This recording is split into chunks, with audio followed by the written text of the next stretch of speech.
You know, I'm starting to think that this is kind of an addiction. Hey everyone, and welcome back to the network, where today we're going to be taking a look at some more console mods and accessories from AliExpress. And as always, I'll have links down in the description for the items showcased in this video in case you want to, pick up any of this stuff for yourself. So without any further ado, let's go ahead and take a look at our first item. Now, as always with these types of videos, I will have the cost for each one of these items listed up here. So, you can know at least how much I paid for this stuff at the time that I ordered it. Now, this first thing, it's in a bubble wrap thing. That's pretty strong. It is Thumbstick caps, and they're actually in two different colors. That is surprising. I think when I ordered this, that I just selected black, but they gave me black and gray, which is pretty nice. Now, these are for the Xbox 360, and if you're familiar with, just thumbsticks in general, they tend to get kind of gross, and or the little rubber part that you actually use to grip will just kind of peel off over time. So to be able to get some of these as a replacement for super cheap is actually pretty nice. Let's see what this says on here. 20 pieces mix. Okay, so I guess there's 20 thumbsticks in here, which is great. That means that we can replace it on 10 controllers. And talking about replacing it on controllers, I do actually have a pretty nasty Xbox 360 controller that I picked up, and this is just kind of showing you like what'll happen to these thumbsticks over time. Like the little rubber grip on these, as you can see, it's supposed to be gray, completely like these are, but it is very yellow, probably from a lot of skin grease, which is great to think about. And you can kind of see on this one that the plastic is showing through the textured grip. So what we'll go ahead and do is we'll tear this Xbox 360 controller apart and then replace the thumbsticks, because this is a super easy sort of repair to do. I mean, I guess you could classify it as a repair. The grips feel pretty good. It does feel like a stock Xbox 360 controller, so that is nice. The plastic does feel kind of cheap, but I'll be honest, I haven't actually taken one of these out for quite some time, so I don't actually know. Maybe this is how these ones feel. But we'll take this controller apart and then we'll kind of compare these old thumbsticks to these aftermarket ones and kind of see, if the build quality is good or whatnot, and then we'll just replace them and put the thing back together. So now we have our main board out, and as you can see, you have a bunch of membranes and stuff for the backs of the buttons. We're not going to really worry about that, as all we need to do are take these little thumbstick caps off. So we'll just pull them off real quick, super simple. As you can see on the bottom of these thumbsticks, they are keyed, so they can only go on one way. Now, feeling these after taking them out, they do actually feel a whole lot like the aftermarket ones. So I think that, it's easy to say that these are pretty close contender to the OEM controllers. So we'll take our replacement thumbsticks and we'll just line them up with the registration point on the thumbsticks and click them in, and we should be all good to go. Okay, and there we go. We have our controller all put back together. It's all beautiful. The thumbsticks do feel pretty nice. They're a little stickier than the OEM ones, I would have to say, but I mean, overall, these are pretty close to what you originally had on here, and they definitely look a whole lot better. a little less loved. Now, I'm sure that with this controller, you notice that there is no battery holder thing, and that's because the one that came with this one didn't work, as over time, the little metal contacts that are in there kind of give out. So that leads into our next item that we have, which unfortunately has kind of exploded in the bag, but we have a bunch of battery holders for the Xbox 360. Now, these things are actually really useful to have, as if you get these controllers secondhand, there's a chance that, you could be missing this battery holder, and or, like with this one, they just don't work. And that, again, is due to the little metal contacts that are inside of there. They'll just get bent out of whack, so they can't cause a good connection for actually powering the controller. So taking a look at our replacement battery covers, they do seem to be pretty good quality. As you can see, there is a texture on that, which if we pull a original one in, it does seem to be the case that the original ones do have a texture much like these replacement ones. The texture even feels identical to the original one. Like, it's barely there, but you can definitely feel it. The little button release things, the OEM one does look a little better. It's a little more shiny and uniform, whereas the aftermarket one seems to be made of a lot cheaper plastic. So let's go ahead and we'll pop a couple batteries inside of here, and then we'll put it into our controller and see if we can get it to turn on. Yeah, that all seems to, ooh, okay. So right off the bat, what you'll notice is this one does not sit as flush as the OEM ones do. You can see it's a little raised up from the top, but let's see if we can get this thing to turn on. And we can, so that's good.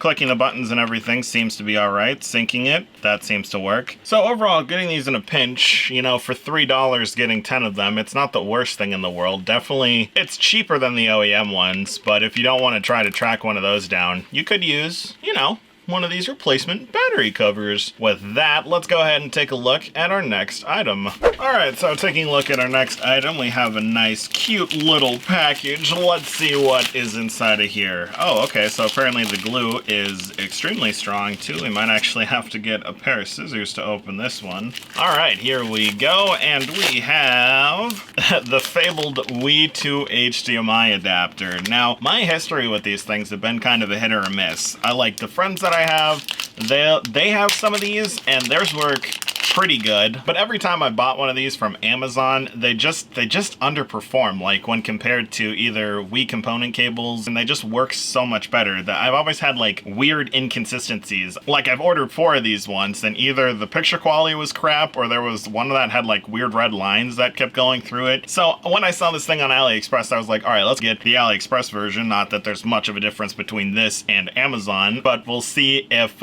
these things can perform any better. So with that being said, we'll plug this thing into a Wii and see if the image quality is any better than the ones I got before. Alright, now that we have our Wii hooked up with our Wii to HDMI converter and all the hundreds of cables that it needs in order for this thing to run, we can go ahead and test out our device. Now, before we get too far into this USB stick has nothing to do with the Wii to HDMI adapter. This is just for homebrew because this is a soft-modded Wii, so pay that no attention. But without any further delay, let's turn our Wii on and see what type of video output we get from this thing. Okay, so the health and warning screen actually looks pretty good. Now this thing is touted to be able to output the 480p, you know, like high def resolution for the Wii. It also says that it upscales it to 1080p, and I'm pretty sure that that's just like it just stretches it to fill the screen. It's not a full 1080p because, you know, the Wii is a 480p system. But looking at this so far, I'm not seeing many of the issues that I had with this device before, but so far this one actually looks to be pretty good. So let's launch USB Loader GX and pick a game to test this device against, you know, the standard Wii component cables and an actual upscaler. I mean, so far so good. This actually doesn't look like a bad adapter, and I'm actually surprised because of my history with these things and them mostly being crap. This one actually is not too bad. So let's start the game.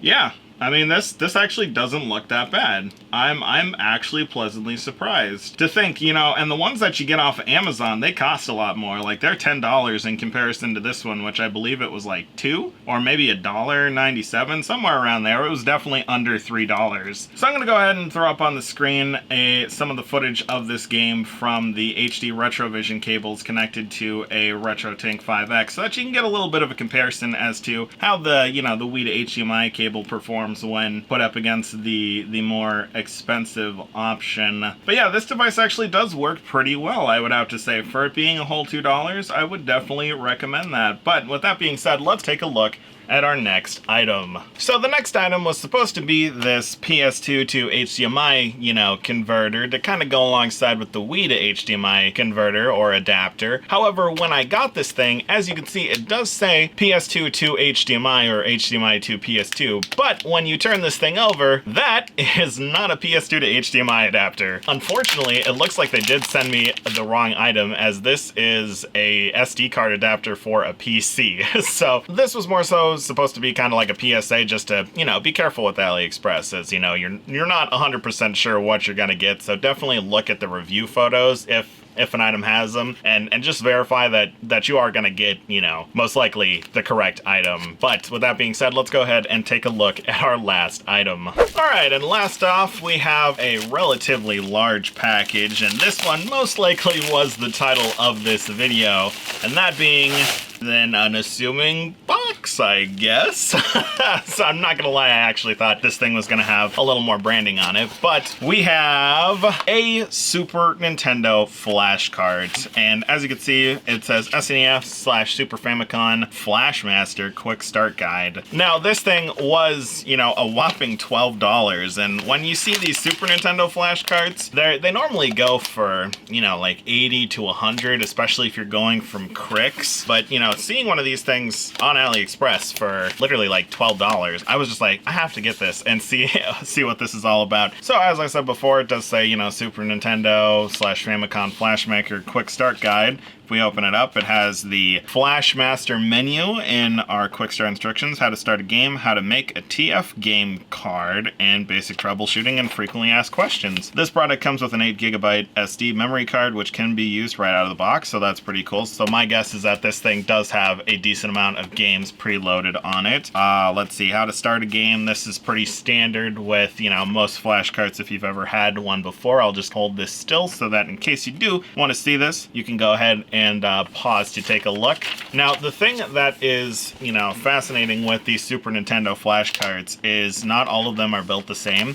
Generally, most Super Nintendo games will run on the most basic of these flash cards. However, anything that used a Super Effects chip or like one of the add-on chips may not work with these specific models. And that's something that's demonstrated with like Kritz's flash carts, where, you know, you have the normal one, you have the Pro, and all that sort of stuff that give you different features. But taking a look at the flash cart, as you can see, we do have 2 Phillips head screws, which definitely showcases that this is not an official Nintendo thing. And inside you have your normal flash PCB, it looks like. This is in a transparent purple, which is kind of cool. And I like how it uses the North American shell, because a lot of these things use like the Super Famicom shells. And I just feel like those look weird when they are, you know, in a North American system. And then it comes with, it comes with 2 different stickers. One that's a little similar to an actual Super Nintendo game, and then this one that kind of looks like a kid's thing from the 90s. It looks very 90s. So we'll take this one because I kind of like this sticker more. And we'll go ahead and apply it to this cartridge. And there we go. We have applied our beautiful decal to it, and it looks like literally all you get with this thing is the micro SD card. It is, you know, your generic non-branded SD card inside of this thing, which is to be expected from, you know, one of these direct from China sites. And it looks like the button is spring activated, so we'll pop that thing back in there. So now I guess the only thing that's left to do is to plug this thing in a Super Nintendo and see what this thing comes preloaded with. Alright, so now that we have our Super Nintendo all hooked up, let's plug in our Super EverDrive, and see what this thing comes with. Alright, so we have the standard start game, select game, options, ROM settings, and toolbox. Let's click start game and just see what is loaded with this thing already. F1 pole position. Alright, that is an interesting one. I actually don't know how to play this, so I'm gonna go ahead and we'll click reset real quick and see what happens with this. So it takes us back to the menu, so that's pretty good. That's standard with one of these EverDrives. Now I know that reading through the manual, if we go into the options screen, you can change the reset return on or off, and basically what that'll do is, because it's on, if I hit reset, it'll go back to the EverDrive menu. If I have it off, it'll just reset the game. And then what autosave will do is, say if you had, like, you were playing Super Metroid, it would just automatically save the game to the SD card, so in case you wanted to play it at a later date, you would have that stored. Alright, so if we go down into our ROM settings, I'm guessing that's going to tell us what game is loaded. Yep, it's pole position, and apparently we can change the map mode, the SRAM size, and a bunch of other settings, which I'm not really going to mess around with. Then we have the option to save and load the SRAM, and what that'll do is it'll take the SRAM off of the board and back it up to the SD card, and, you know, vice versa. It said not to update the operating system, so we definitely won't be doing that. Apparently this was developed by Jack, and it was cloned by Jack, and it was assembled in China with support from Jack, and the assembly date is A. That is my favorite date. Okay, let's select a different game. Let's see what this thing comes preloaded with. Oh, wow. Okay, so this actually comes with a bunch of different directories. So this is USA 0 through E, F through L, M through Q, R through S. Then you have the European games and the Japanese games. I don't know what a SEV-VD is, and system volume information, that would just be something, because this was probably formatted on a Mac or something. So let's see if we can find and load up Super Metroid, potentially. Okay, so it looks like this is one of the older type of flash carts, where when you select a ROM, basically instead of it just loading it from the SD card, you would have to flash it to the internal memory, and this process can take a while. This would probably be closest to the X3 if you're familiar with the EverDrive systems, mainly from this screen alone. But I'm gonna go ahead and let Super Metroid load and we'll see if we can actually get into the game. All right, and here we go. We have officially loaded into Super Metroid. That ended up taking quite a bit of time, and actually, oh, we have an anti-piracy screen. Interesting. Fascinating. That is not a good sign with this thing. Let's restart and see if we can find a ROM that does actually work. Okay, so it looks like I did manage to find Mega Man X, so let's try to load this ROM. And now Mega Man X was one that had expansion chips on there. I know that typically those don't work, although it's weird that it is on here. They only had Mega Man X and then X7, and then there was like a patched version of Mega Man X, which is odd. They don't have Mega Man X2 or X3, which I know for a fact those are expansion chips. So maybe this Mega Man X will work. I'm not sure, but we will definitely find out here after this loading bar and the backing up of the SRAM is all good to go. Well, it looks like this version of Mega Man X works just fine. That's actually kind of surprising. Okay, cool. All right, so let's see if we can't find any of those other games that don't work. Let's see if there's Super Mario Kart on here or not. I mean, it says right in the menu that it doesn't work with Super Mario Kart, so I'd actually be kind of curious to know if it is on here. That would be kind of funny. Like, yeah, it's not going to work with games like Super Mario Kart, but let's put it on there anyway. Okay, so I just pulled the micro SD card out of here, put it on the computer, and then added Super Mario Kart and Super Mario RPG, both of which are games with expansion chips that this thing claims that it can't run. So let's go ahead and pull those two up and take a look at what happens when we try loading one of these things. Let's start with Super Mario Kart. Wait until the flash is done and we'll see what happens. Alright, so we have the Nintendo screen on Super Mario Kart, and it's not fading away. So, I guess that's as far as that'll get. That's kind of funny. So, at least the manual wasn't lying. Super Mario Kart does not work with this thing, and we can confirm that. So let's go ahead and see if Super Mario RPG ends up working, because that is another one that has expansion chips on it.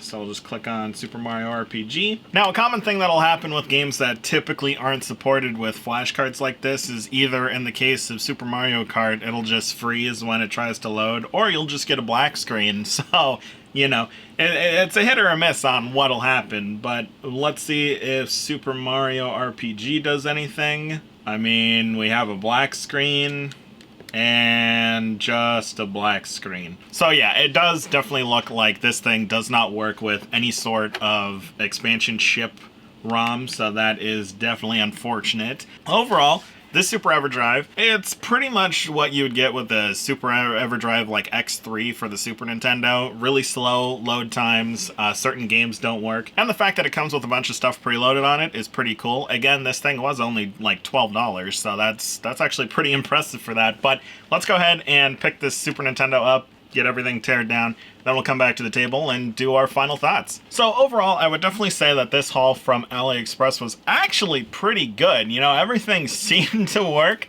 the way that it was intended, so definitely a plus there. Although I do have to say -1 for them sending me the wrong adapter. But in terms of what we got that we actually ordered, everything was pretty good. I mean, these replacement battery packs, they all seem to be pretty good. The thumbsticks seem to feel almost like the original. This Wii To HDMI adapter I'm actually pleasantly surprised about, where the quality wasn't absolute crap.